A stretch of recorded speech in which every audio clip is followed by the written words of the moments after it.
There's a lot of custom katana suppliers on the market today. Swords of Northshire, Jeiku Sino Sword, Hanban Forge, and Ryan Sword to name a few. Today I'm going to be taking a look at a Shobu Zukuri offering from Ryujin, who has paired with the Sword Buyer's Guide store to sell these katana. Hello, this is Kyle, also known as AlienTude, and welcome to this review and my channel.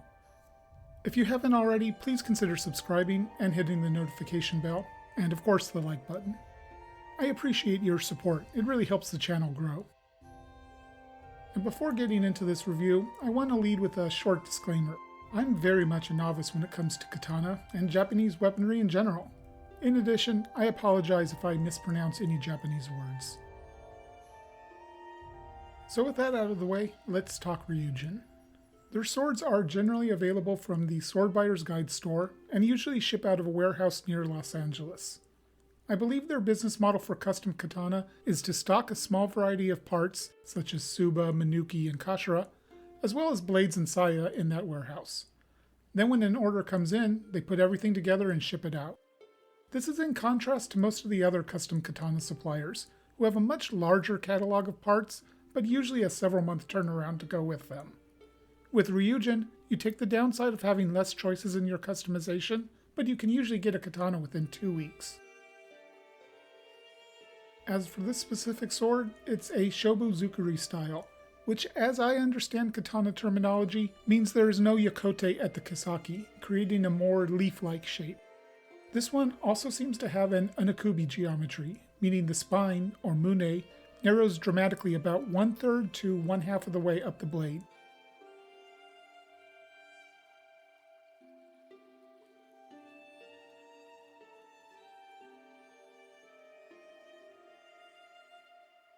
In any case, I paid $229.99 US for this sword, and this specific model has currently sold out.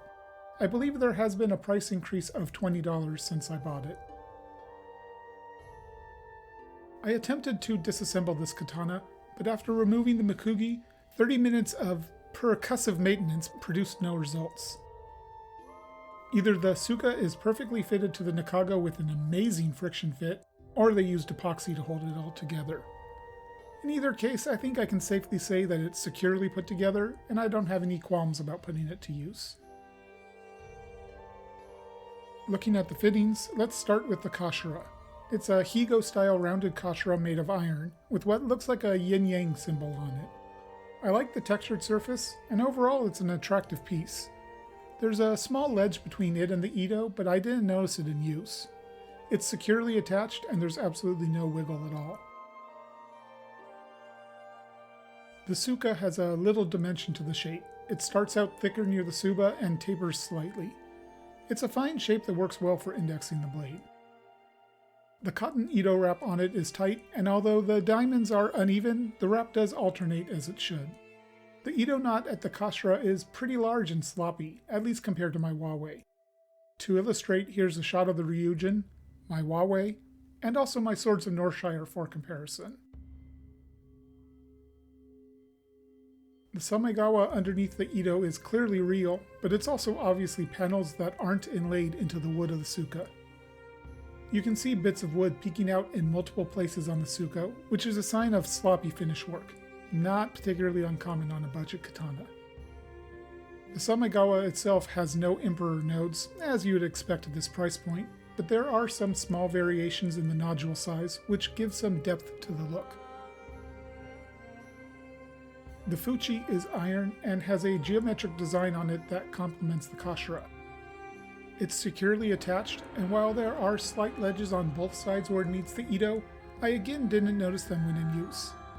Keep in mind that I don't practice Iaito or any other Japanese swordsmanship, so it's very possible that these small ledges, as well as the one on the Kashira, could potentially be a problem for somebody who would put this katana through more rigorous use. The iron Tsuba is the classic Musashi double ring. I chose this style for 2 reasons. First, I feel like it's a style that any collector of katana should have at some point, just because of how ubiquitous it is. Second, it's a lighter design, which I figured would go well with this blade geometry, which is lighter than your typical shinogi Zukuri. I like how Ryujin implemented the Tsuba with rounded off edges lacking any sharp corners. It's good looking, and I think it goes well with the entire package. The seppa are your typical brass ones, with the addition of a China and Ryujin stamp on the one in between the Tsuba and habaki. I'm really not a fan of this addition, and if I was able to disassemble the sword, I probably would have tried to remove them. The habaki is also a simple brass piece, with a decent but not great fit to the blade. The saya is a rich brown that I think turned out really nicely. The lacquer is applied relatively evenly, and overall it complements the brown ito. The koiguchi is wood, not horn, and it's pretty sloppy. It's not evenly sanded or filed down, making it look almost unfinished to my eye. The fit, however, is quite good. There's very little rattle and the exact amount of retention that I want. It takes just a little pressure to start the draw, but the blade won't slide out on its own. I think because the Ryujin warehouse is less than 100 miles from me, I have an advantage. The climate is the same as where the saya for the sword is selected and fitted. That means the wood probably won't shrink or expand much after being selected. Moving on to the business end, the blade. This is made from T10 tool steel, which from what I understand is very similar to 1095. It's differentially hardened and has an attractive hamon that's pretty bold. There's two bohi, both starting after the nakago, which I believe is non-traditional. They don't start at the exact same place on both sides, but it's pretty close. The larger bohi terminates where the mune thins, and the smaller bohi continues past this for several inches. They're generally well done and attractive. Now, I know there's an impression out there that the bohi helps create the tachikaze, or wind noise, to aid with edge alignment. I don't know if that's true or not, but I can say this katana does produce audible tachikaze. The planes of the blade have some rippling, but it's subtle enough that I wasn't able to capture it on camera. The polish on the blade is approaching mirror, but not quite there. Personally, I'm not a big fan of a full mirror polish, so I like this style. Handling wise, the katana feels great. It's got a nice point of balance, seen here, that makes it agile while still feeling like it has authority in the cut. Now happily, I've been able to resume cutting, although I'm still trying to take it easy, so I don't have a ton of footage. Please keep in mind that I'm a novice when it comes to using a sword, and I'm out of practice and rusty to boot.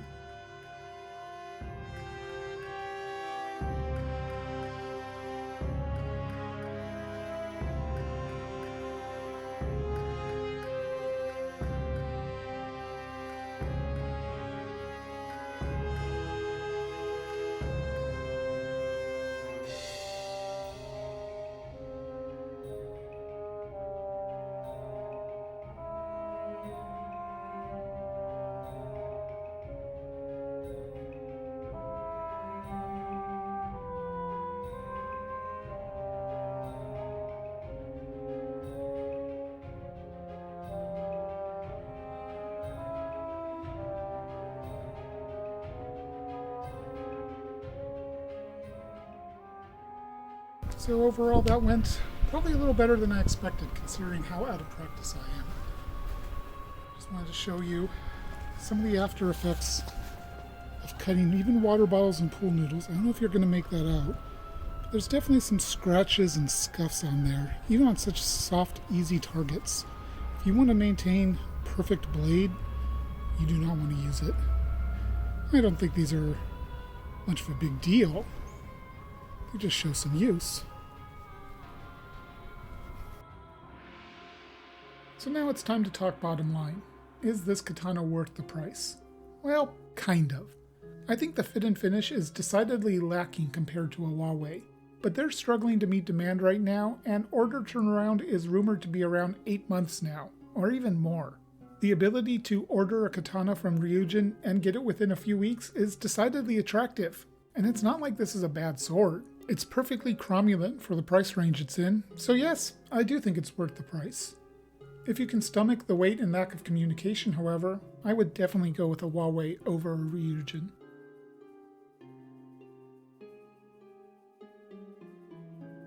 And that's going to wrap up this review. Thank you for watching. Until next time, Alien 2'd out.